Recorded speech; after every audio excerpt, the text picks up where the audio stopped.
Hello everyone, আসসালামু আলাইকুম। কেমন আছেন সবাই?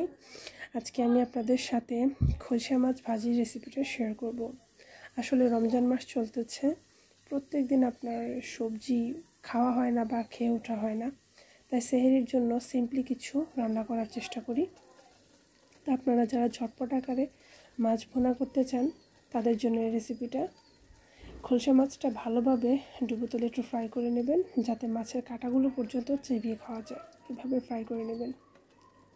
আমি মাছটা বিশেষ করে ভাজি খেতেই পছন্দ করি, তাই আমি সেহরির জন্য এই মাছটা ভাজি করে নিচ্ছি। ঝটপট আকারে আপনারা রেসিপিটি তৈরি করতে পারেন, এতে তেমন বেশি ইনগ্রিডিয়েন্টস প্রয়োজন হয় না। মাছটা ভাজি করার শেষে ওই প্যানের মধ্যে বেশ কিছু পেঁয়াজ কুচি এবং কাঁচামরিচ ফালি দিয়ে দেবেন, দিয়ে পেঁয়াজ এবং কাঁচামরিচগুলো ভালোভাবে ফ্রাই করে নেবেন। আপনারা ভিডিও যদি ভালো থাকে তাহলে কমেন্ট এবং শেয়ার করবেন এবং আমার চ্যানেলটি সাবস্ক্রাইব করবেন। সো এখন আমাদের পেঁয়াজ কুচি প্রায় ভাজা হয়ে এসেছে। এখানে সামান্য একটু রসুন বাটা দিয়ে দিলাম। রসুন বাটা দিয়ে দেওয়ার পর সবগুলো উপকরণ ভালোভাবে ভেজে নেব।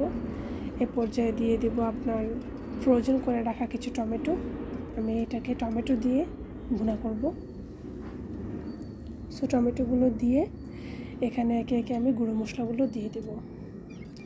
টমেটোগুলোকে ভালোভাবে ভাজি করে নেব। এখানে দিয়ে দিব স্বাদমতো একটু লবণ, দিয়ে দিব কালারের জন্য হলুদের গুঁড়া এবং একটু জিরা এবং ধনিয়া গুঁড়া দিয়ে দিলাম। এই তিনটি মশলা দিয়ে আমার রান্নাটা প্রায় কমপ্লিট হয়ে যাবে। টমেটোগুলোকে ভালোভাবে ভাজি করে নেওয়ার পর এখানে দিয়ে দিব ভেজে রাখা মাছগুলো দিয়ে টমেটোগুলোকে ভালোভাবে রান্না করে নেব। 4-5 মিনিট রান্না করার পর ধনেপাতা কুচি দিয়ে সুন্দরভাবে এটাকে সার্ভ করে ফেলবো। ব্যাস, ঝটপট আমাদের মাছ ভুনা রেডি। সো আপনারা বাসায় অবশ্যই রেসিপিটি ট্রাই করবেন এবং ঝটপট কোনো রান্না দেখতে হলে আমাকে কমেন্টের মাধ্যমে জানাবেন। সবাই ভালো থাকবে, সুস্থ থাকবে। আসসালামু আলাইকুম ওয়া রাহমাতুল্লাহ।